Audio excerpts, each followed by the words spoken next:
I'm delighted to welcome Sarah Thomas, CMO of Caudalie, to our first ever summer podcast series, which happens to be around holiday. Thank you so much for having me. Thank you for So being excited. here. This is the first time we ever do this, and we kick off right with holiday prep, which you know more than anybody about.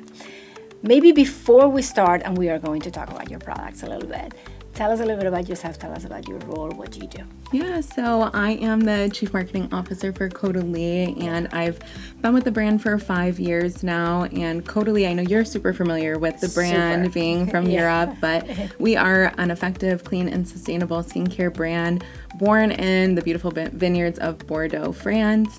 And I have really been leading everything. I started out in a social role. So I have grown with the company over the last 5 years and taken on a larger role within marketing and lead all of our social, paid, creative, influencer, and brand marketing.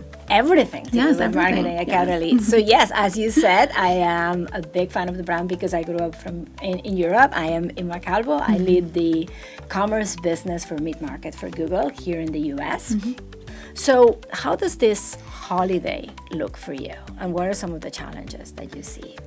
Yeah, I think in general, the market, I think we're seeing a shift, and I think most people are feeling it, especially in the beauty market.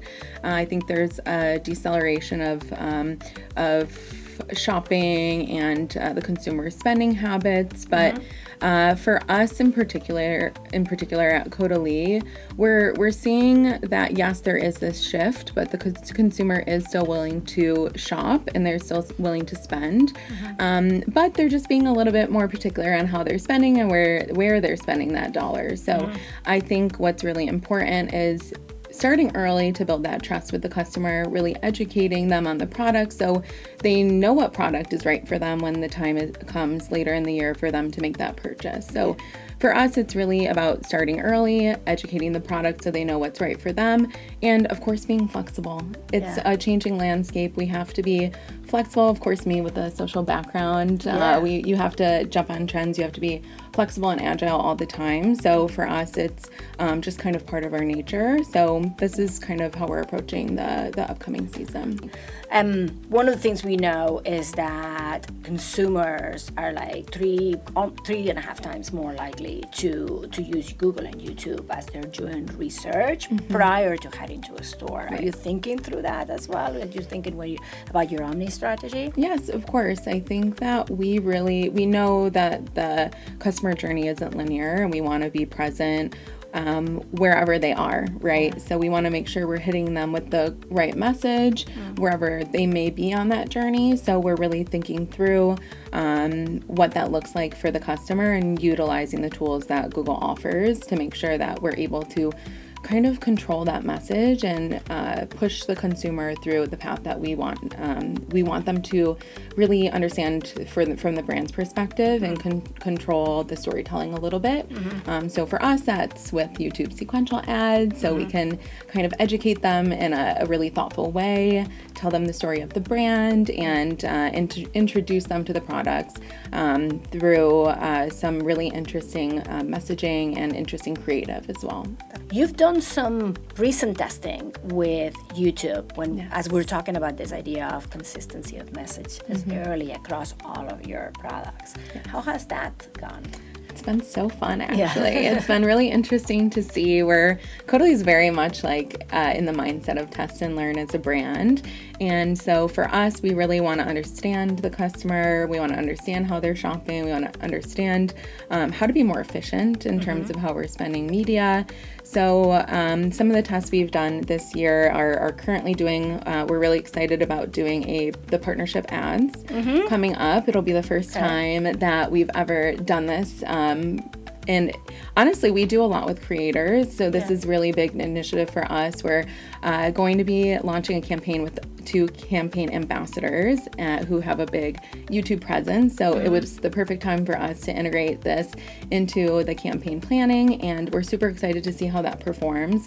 Hopefully to integrate later in the year as well. I'll give you a stat I didn't know. I don't know if you knew that And we know that viewers are 98% more likely, I can't say 100% or less than 100, I have to say 98% more likely to trust YouTube creators when they make decisions than any other social platform. Wow. You know that? I did not know that. So what is your expectation? I believe it. Yeah, what is your expectation from creators then as you embark in this, but YouTube creators in particular as you embark in this journey? I think that's exactly what we're trying to tap into, is building that trust and building that loyalty. So especially leading into the holiday time period where loyalty is so important, we really want to lean on the creators to really tap into the authenticity and to tap into that trust that they've built with their audience. Especially for us, this is a new audience that we're trying to tap into. It's Gen Z. We have Gen Z ambassadors for this campaign, and because we are building this trust with our audiences throughout the year, we really want to lean on them and really bring that full circle. That's great. Okay, so you have your loyal audience, and now you're looking to expand into new audiences, and we're going to YouTube for it. Fantastic. Exactly. Okay. One of the things that that makes the retailer job kind of difficult is the proliferation of touch points in the consumer journey for our consumers, right? Like we know that 8 out of 10 journeys have multiple touch points, and those become even more difficult when it comes to omni. Right. We also know that our consumers are behaving with the 4 S's. We've been saying this for a few months already at Google: searching, scrolling, shopping, and streaming, right? Yes. So how are you thinking about your omni strategy, particularly when it comes to measuring? And how do we help? How does Google help in that? Yeah, so we're doing these both parallel all year long. Okay. We're doing both our D2C and our omni strategy both together. And I think what's really interesting is that when we are running our omni strategy and we're driving to our retailer, we're seeing a really great halo effect on our D2C.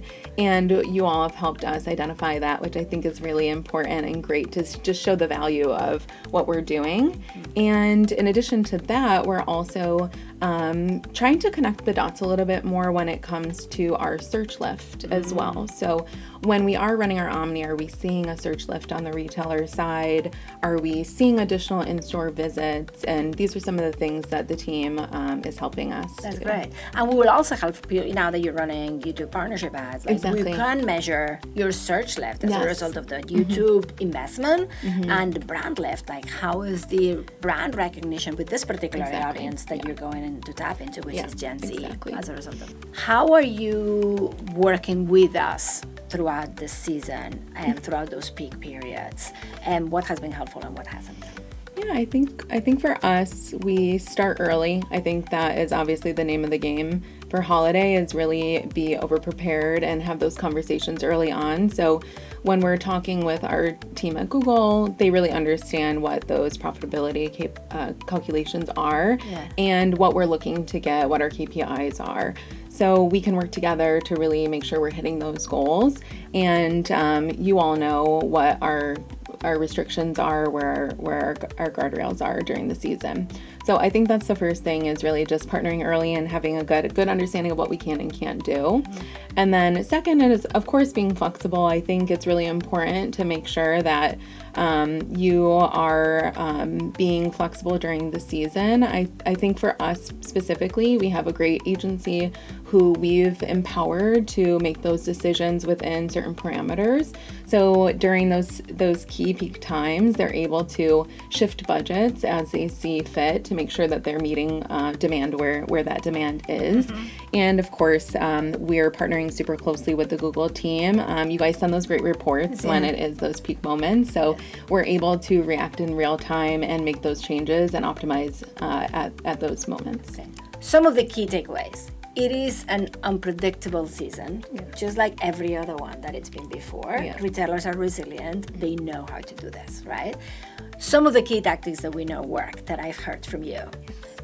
Start early, as early as you possibly can, particularly with the storytelling, with landing those brand messages you want to convey, and be adaptive. Adapt those brand messages to the key periods from January all the way to December, right? The other one is the consumer journey has multiple touch points. It's not linear. It's also not predictable. Exactly. So try and connect across all of those touch points and learn how each of those touch points influence each other. And Google can help you with measurement when it comes to that. Stay super agile and flexible at the peak times. Work with your agencies to have those guardrails as expanded as possible so that we can react, because we don't know how demand is going to behave. Work with us to understand those profitability curves and those calculations as early as possible, so that we're always working to maximize your return on ad spend. That's the priority. And have fun. Yes. Is that probably a Yes. good closing? This Yes. is like the peak season for retail. It's that the Super Bowl for retail, right? So let's have fun with it. It's just another one. I know, yes. Thank you so much for Thank doing this with me. I you. appreciate you. Thank you.